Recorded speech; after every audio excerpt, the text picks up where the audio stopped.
Greetings, Professor McKee here with another quick Excel tip your finance professor wishes you knew. In this video, we will learn how to use the rate function in Excel to find the yield to maturity for a bond. In any intro finance class, you will have a unit on bonds, and we professors will have questions where we give you 4 of the bond's characteristics and ask you to find the missing one. If you want to ace those questions, this video is for you. I have prepared a standard bond question asking us to find the yield to maturity right here. Now, to get started for any bond question, it is best to convert our verbal description of the bond characteristics into our required variables. Our bond has a 10-year bond with annual coupon payments. The bond therefore has a number of periods of 10. It's going to be 1 per year.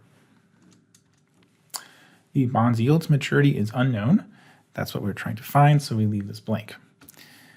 The bond's present value is always equal to the price. Our price is $950, so we put in $950. The bond's coupon payments are given as $50 per year. So every period is going to have a payment of $50 because we have 1 payment per year. This is an annual bond. And future value is our face value or par value. And like almost all bonds, probably every bond you'll ever see in an intro class, it's going to be 1,000. Now, I entered these all as positive numbers. However, I need to change this. I'm going to change the face value and the coupon payments to be negative. The reason I'm doing this is because the Excel function requires it. I need to solve this question from the perspective of either the company issuing the bond, which is what I'm doing, or the person purchasing the bond. From the company's perspective, both the coupon payments and the face value are cash flows being paid out. They are therefore expenses and negative cash flow for the company. The Excel function assumes that we are doing this from somebody's perspective. And it will not work if we don't give payment, present value, and future value the right signs. If we're lucky, we get an error message, or if we're unlucky, we get a wrong number and then we don't realize we made a mistake. Now, we're going to go to our cell for the yield to maturity, or the interest rate, and type equals rate. Excel will now helpfully display the parameters that we need to enter for the rate function to find us the interest rate. The first parameter is N per, stands for number of periods. That's our N. Our bond has 10 periods, so we put in 10. PMT stands for payment. Our payment was the coupon payments for the bond at -50.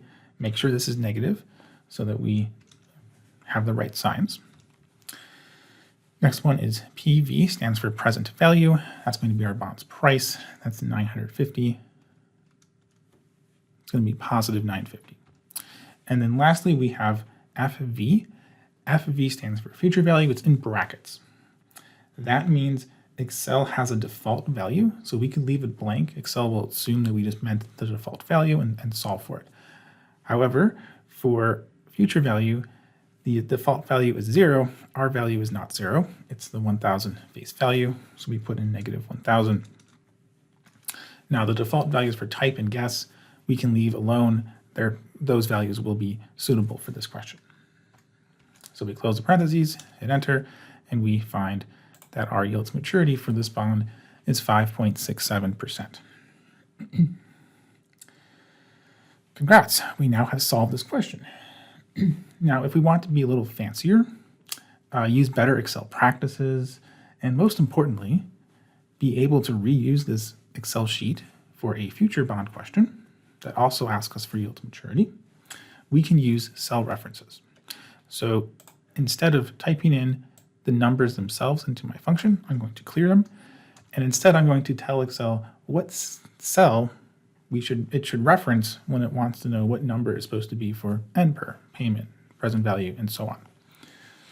So for N, I had a value put in for B6 right here.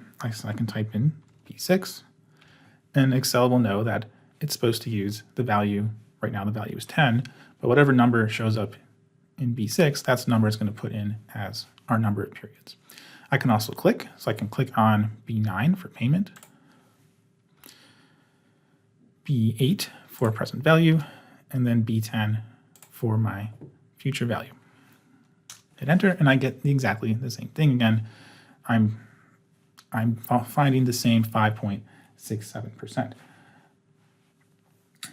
But now, for instance, if I were to change the bond question, have a different value, maybe this is a 30-year bond now instead of a 10-year bond, I can just go to N, I change it to 30, and my yield to maturity automatically updates.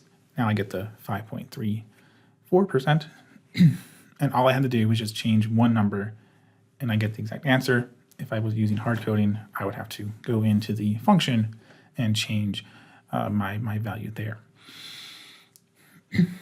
So with this single function, you can now find the yield to maturity for any bond your professor might throw at you. If you found this video helpful, please comment, like, and/or subscribe so that other students can find this too. Happy studying.